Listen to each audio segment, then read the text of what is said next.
My name's Mark. I'm not the best bookbinder in Old San Juan. I'm just a bookbinder and a crazy one at that.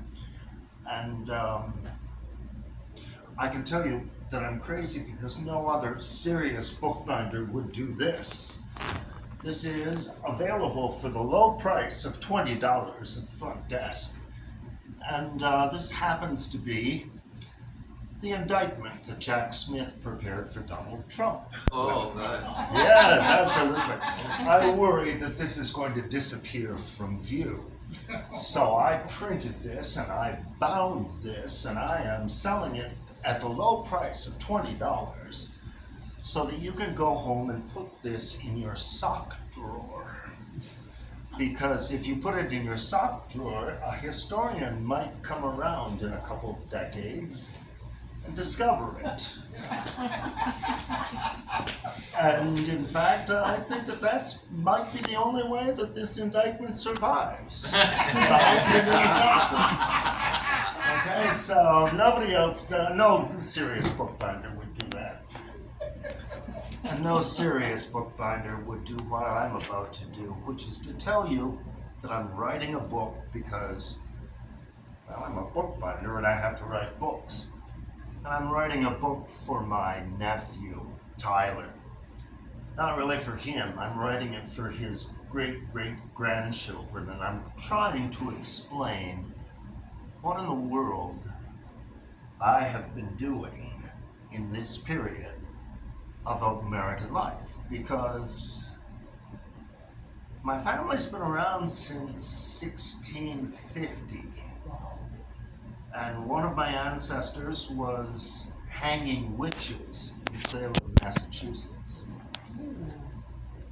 So I have these ancestors who are really bearing down on me. And so I've been writing. But I've also been thinking about a guy that I met years ago in Madison, Wisconsin.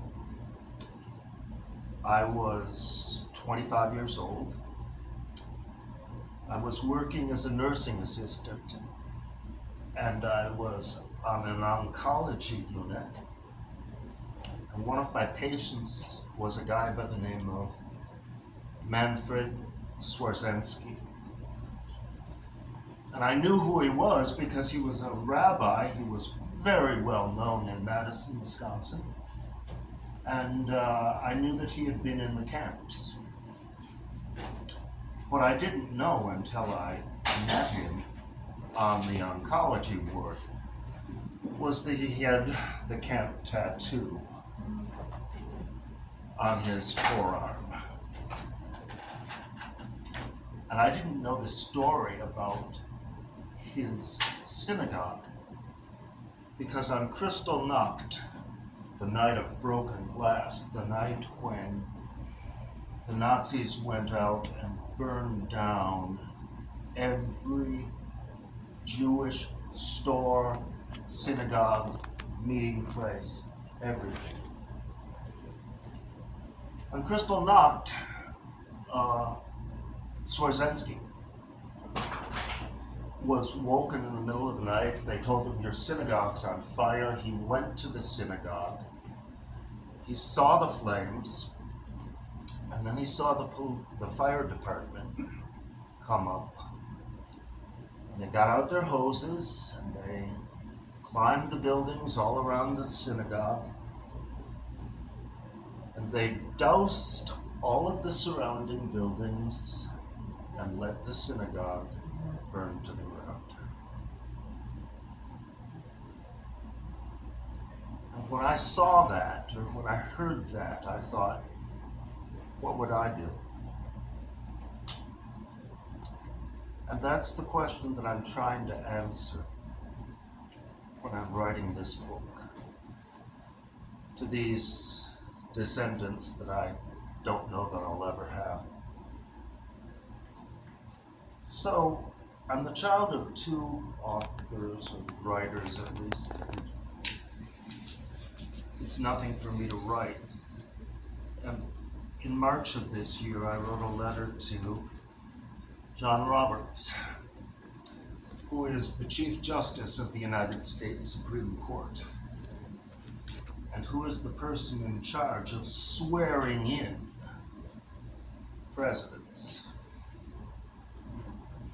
And I wrote a letter to him because Donald Trump doesn't interest me, but the people who are around him and encourage him terrify me. And it's one thing to write it in a blog, but it's another thing to walk 2 blocks, sit on a stage, and open my mouth. And in exactly the same way that I ask, would I have helped Rabbi Swarzynski? The question in my mind tonight is, am I doing anything to help a country that I love very much? Here's the letter, and then I'll be off the stage. Dated 19th March 2025. Dear Justice Roberts, I never thought I would write this letter, nor do I imagine that you will read it. For most of my adult life, I venerated the Supreme Court. I trusted you to be honest and fair. I accepted that you could be wrong, in my view, but never would have believed that you were anything less than intelligent, educated women and men working hard to preserve, if not improve, our democracy. I no longer feel that. The Supreme Court has done everything in its power to enable a wannabe dictator. The decision to give Trump limited immunity, the endless delays in hearing the cases, the refusal to act when it was vital to do so, it couldn't be more clear.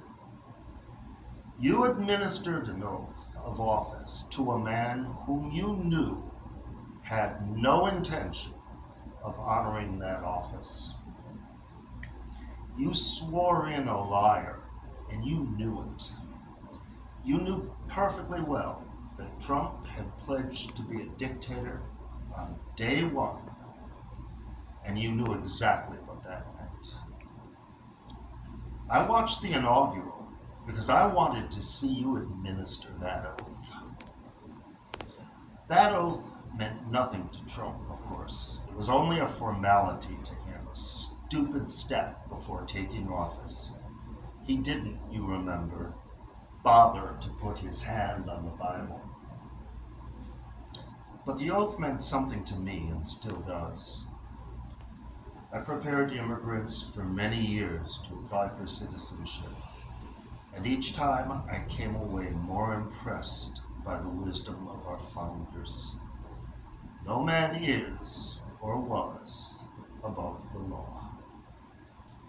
The Supreme Court enabled Donald Trump, and your name, Justice Roberts, will be forever linked to Donald Trump.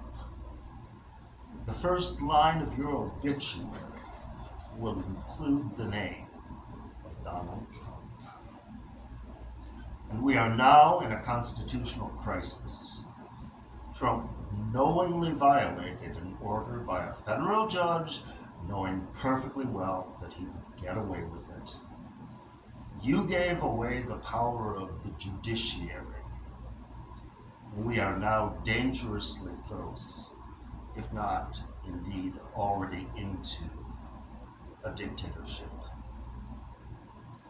The only question that remains is whether you wanted it or not. Your name will live on in history, Judge. When the question is asked, who sold the country out? Your name will be the first on many lips.